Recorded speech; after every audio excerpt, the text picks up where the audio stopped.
నమస్తే welcome to four sites TV. Viksit Bharat ధ్యేయంగా కొనసాగుతున్న భారతీయ జనతా పార్టీకి ఈ ఎన్నికలలో పట్టం కట్టేందుకు సిద్ధంగా ఉండాలని ఎంపీ మాజీ ముఖ్యమంత్రి శివరాజ్ సింగ్ చౌహాన్ పిలుపునిచ్చారు। ప్రకృతి వనరులను కొల్లగొట్టి ప్రజాధనాన్ని దుర్వినియోగం చేసే పాలన ప్రమాదకరమన్నారు। సచివాలయాన్నే తాకట్టు పెట్టిన ప్రజా కంటక పాలన జగన్మోహన్ రెడ్డిదని బీజేపీ రాష్ట్ర అధ్యక్షులు పురంధేశ్వరి అన్నారు। అసమర్థ పాలనతో ఆర్థిక సంక్షోభం తలెత్తే ప్రమాదం ఉందన్నారు। బీజేపీ రాష్ట్ర అధ్యక్షులు పురంధరేశ్వరితో కలిసి నెల్లూరులో నిర్వహించిన కార్యకర్తల బహిరంగ సమావేశంలో మధ్యప్రదేశ్ మాజీ ముఖ్యమంత్రి శివరాజ్ సింగ్ చౌహాన్ మాట్లాడారు। తొలుత నెల్లూరులోని ప్రభుత్వ వైద్య కళాశాలకు చేరుకుని మొక్కలు నాటారు। మోడీ గ్యారంటీ పేరున సాగుతున్న వాల్ పెయింట్లో పాల్గొన్నారు। రానున్న ఎన్నికలలో బీజేపీ 400 సీట్ల సంఖ్యతో ప్రభుత్వాన్ని కొనసాగించనుందని, వికసిత్ భారత్ సాధన సాకారం దిశగా ఎనలేని ప్రయోజనం దేశానికి అందనుందని అన్నారు। ఈ విషయంలో నెల్లూరు కూడా భాగస్వామ్యం కావాలని పిలుపునిచ్చారు। आज नरेंद्र मोदी जी देश के दिल में है, जनता के मन में है और भारत को विकसित राज्य बनाने की गारंटी उन्होंने दी है। भारत को विकसित भारत बनाने की गारंटी उन्होंने दी है और मोदी जी की गारंटी को पूरा करने की गारंटी है।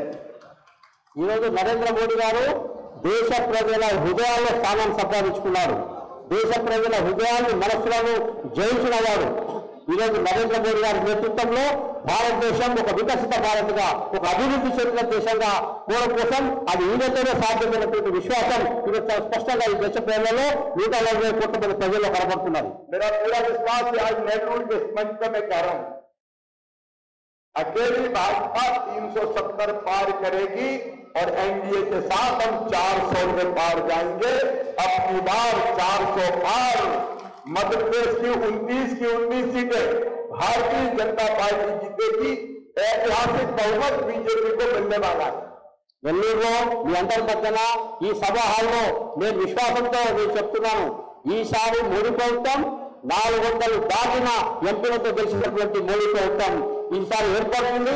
మధ్యప్రదేశ్ లో 29 సీట్లు మొత్తం మేము భారతీయ జనతా పార్టీ నుంచి గెలుస్తారనే విశ్వాసాన్ని కూడా ఈ యొక్క హాల్లో మీకు చెప్పదలుచుకున్నాను నేను। नेल्लूर वालों, हमें भी तो मोदी जी के साथ चलना है। नेल्लूर के पीछे न रह जाए।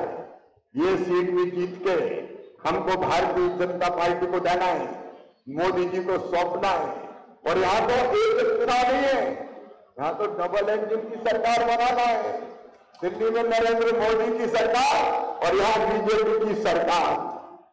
రాష్ట్ర అధ్యక్షులు పురంధరేశ్వరి మీడియాతో మాట్లాడుతూ పొత్తులపై పార్టీ నుంచి స్పష్టమైన ఆదేశాలు అందాల్సి ఉందన్నారు। రాష్ట్రంలో పరిపాలన అప్పులు తాకట్టల పర్వంగా సాగుతూ జగన్మోహన్ రెడ్డి ప్రజా కంటకులయ్యారని, ఆయన్ని తొలగించాల్సిన ఆవశ్యకత ఎంతైనా ఉందని తీవ్ర విమర్శలు చేశారు। పొత్తులకి సంబంధించి అది రాష్ట్రంలో ఉన్నటువంటి పరిస్థితిని దృష్టిలో పెట్టుకుని ఆంధ్ర రాష్ట్రాన్ని మెరుగైనటువంటి పాలన ఇవ్వాలి అనేటువంటి ఆలోచనతోటే నిర్ణయం చేస్తారు అని చెప్పి మీ ద్వారా మీ మాధ్యమంగా ప్రజలందరికీ కూడా తెలియజేస్తున్నాం। రాష్ట్రంలో ఏ విధంగా అభివృద్ధి కుంటుపడిపోయిందో, ఏ విధంగా అవినీతి పేట్రేగిపోయిందో, ఏ విధంగా కక్ష సాధింపు చర్యల్లో ఈ ప్రభుత్వం మునిగి తేలుతుందో, ఏ విధమైనటువంటి విధ్వంసకర పాలన ఈ రాష్ట్రానికి అందించిందో ప్రజలందరికీ తెలుసు।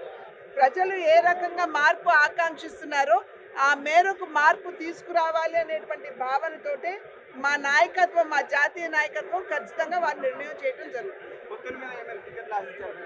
ఎవరు బీజేపీ ఎక్కడి నుండి పోటీ చేయమంటే అక్కడ చేస్తాం। నాకు తెలియదండి, అది ఇంకా చర్చలు జరగాలనుకుంటున్నాను। నాకు తెలియదండి, పోటీ ఎక్కడి నుండి చేయమంటే అక్కడ నుండి చేస్తాం।